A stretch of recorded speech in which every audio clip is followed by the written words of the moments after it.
And what's going on, folks out there? Amos III, Luke Johnson. Saints just wrapped up their 4th preseason game. It's a win, but I think for a lot of players out there on the field, they were really focused a little bit more on leaving a final impression on this coaching staff, as well as the other coaching staffs around the league. Who were some of the guys that jumped out to you? We can't do this without talking about Nate Stupar tonight. That guy was unreal. I don't even know if he had any stats accumulated in the first half. And then he goes out there, I think he finished with 7 tackles, 3 sacks, an interception, a forced fumble, a pass deflected. That guy was all over the field in the second half. And the funny thing is we brought him up to Sean Payton right after the game, and the first thing he said was yeah, but he messed up that fourth down. He was on the field for punt, and he had a penalty on that, a 4th and 3 that ended up giving them possession back. So you're talking about the thin line you're playing here when the guy's contribution is supposed to be on special teams pretty much. Goes out and has the game of his life, and then the very first thing his coach brings up is the penalty that you can't have. It didn't end up hurting the Saints. They gave up 153 offensive yards, something like that today. Shut the Rams out. It was a great defensive performance, but that's those are the little things. You need to get all those little things right, because a little thing like that can stick in Sean Payton's mind and erase the 3 sacks and the interception. I thought Cam Meredith, not on the bubble. I think everybody thought he's a safe guy for the roster, but finally showed out tonight. He was a guy that he was admitting it himself. He's just wondering when he's going to get his first catch. He's been here for a couple months now. Obviously, he's coming back from that injury, but tonight, very first catch in the Saints uniform goes for 56 yards on a double move, and then later in the game he caught a touchdown pass. I thought he looked great. Boston Scott looked really good. And Jonathan Williams continuing to impress. See who else kind of stood out. I thought Cameron Moore had a nice night on special teams. Yeah. A couple tackles there. Also had a couple nice plays on defense. Forced the fumble. Was recovered by a teammate. But you talk about those special teams tackles. Yeah. Had one that pinned the Rams right on their own 3. Yeah. So a lot of the young guys really stepped up. A lot of guys from this draft class too. Yeah. Defensive line, Deborah Lawrence had some nice plays. You saw Marcus Davenport out there getting some pressure. Marcus Davenport had a strip sack that was taken away by... Who made the penalty on that? I believe it was Deborah Lawrence. It was called for illegal hands to the face. His hand got a little high. On the replay, it was clear that it was a penalty, but it was a little incidental. He was trying to make something happen. Yeah. Took away a scoop and score from Taylor Stallworth, and he had joked about after recovering that fumble in the first game that he wanted to get a scoop and score in that one, but he was settling for it. So he was probably very disappointed. And then on top of that, he's out there celebrating the end zone. Deborah Lawrence comes in and knocks him into the wall and knocks him down. That's a twofer, Deborah. You take away the man's touchdown and then you knock him on his rear end. That's cold, dude. Stallworth goes out, makes another play later in the game, forces a fumble. All around, a lot of these guys, you could tell they sensed the urgency. Yeah, for sure. They sensed that this was, a good opportunity. They were going to get a lot of playing time. They knew they were going to have a chance to put out some good film. So you kind of got that sense of urgency from a lot of these Saints players that they were really going out there trying to, solidify their spot on this roster. Yeah, and for sure. And I think you even saw it from guys who have the spot locked up. Taysom Hill, even though they traded for Teddy Bridgewater yesterday, I think it's pretty clear Taysom Hill isn't going anywhere. The guy's a core special teams player. They really like him, even if he's now the number 3 quarterback on the team. But he got the start today. He got to play an entire first half. He led 4 drives, and 3 of them resulted in points. Threw for a game high 159 yards. Yeah, I think that's the most he's ever thrown for in a Saints uniform. Ran for 30 yards.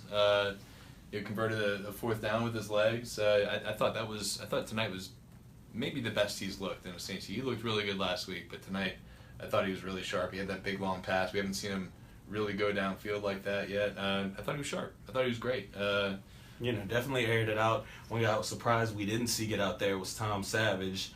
I kind of expected, with the trade for Teddy Bridgewater, they might let him get out there, get some snaps, get some tape.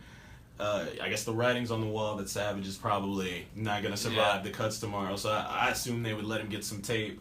to get him ready for that next team. But well, the thing with Savage is he's started like 9 games in the NFL. He's played a significant amount in this preseason already. I think teams know what they're going to get with him. I think for sure that if it wasn't clear before the Bridgewater trade, after the Bridgewater trade that Savage was gone, it was definitely clear tonight he didn't even play. But I think that is really just kind of trying to protect him, make sure he doesn't get hurt, give him a chance to be healthy and get on a team, and not going out there with a 4th string offensive line and getting blown up by somebody and have his season come to an end. I think that was probably a smart play for the Saints, and they got to play JT Barrett for an entire half. I think he only played 20 snaps in the entire preseason before today, so probably good for both parties there. Yeah, you got to think Barrett's a good practice squad candidate.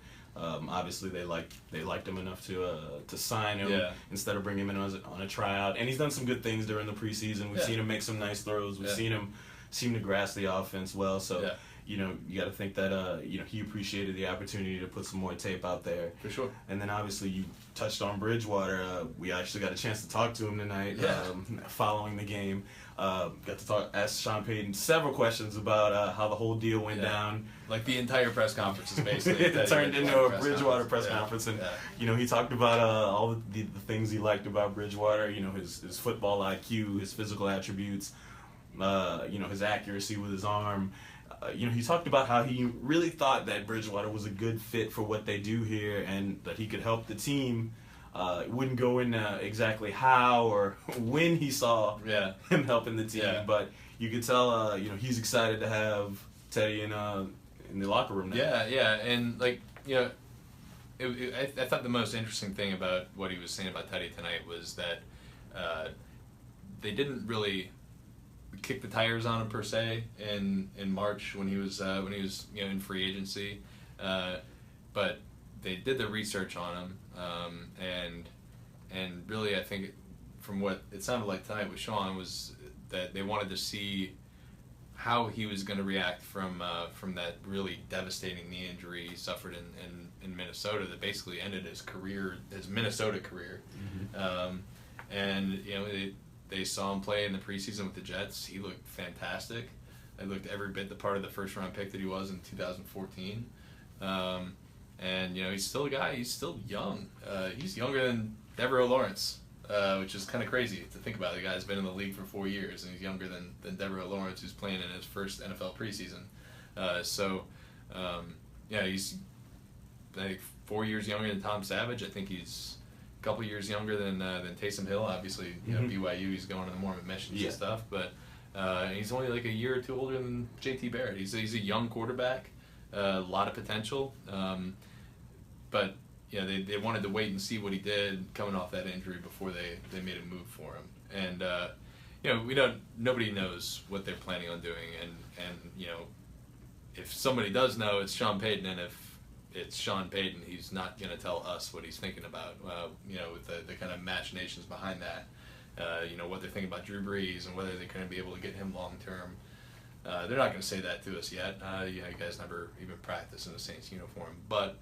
He was here. It was weird seeing Teddy Bridgewater wearing a Saints shirt in the post-game press conference and down in the field beforehand. But guy's going to be a part of the squad moving forward. And I think if you are a Super Bowl team or a team with Super Bowl aspirations and you have a 39-year-old quarterback, at the helm of that, I don't care how good Drew Brees has been with injuries.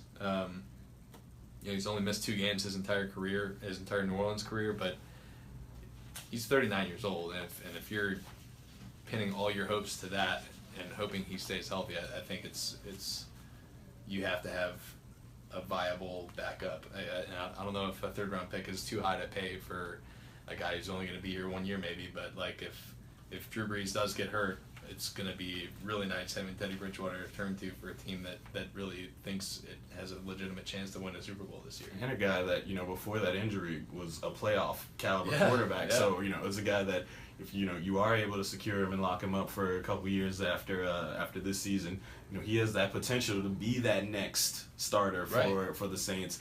Sean Payton obviously wouldn't say that, but that was something that they had to consider when they were, third round. The risk here versus the reward. Right. It's clearly favoring reward for him. So Right. Yeah, I think it was a good move. Well, folks, wrapping up our coverage here at the final preseason game. Check back with us. Saints go into a regular season schedule pretty much starting Monday. So, we'll be with our regular season coverage, covering the games that count. Yeah, and make sure you stay locked to us this weekend for Cut Down Weekend. It's going to be a long one for me, Josh, Amos, the NOLA crew, and obviously all the Saints players out there who are looking to see if they make the roster. So, busy weekend. The real stuff starts soon, and that's about it. All right. Well, for Luke Johnson, I'm Amos Morale. Thanks for tuning in.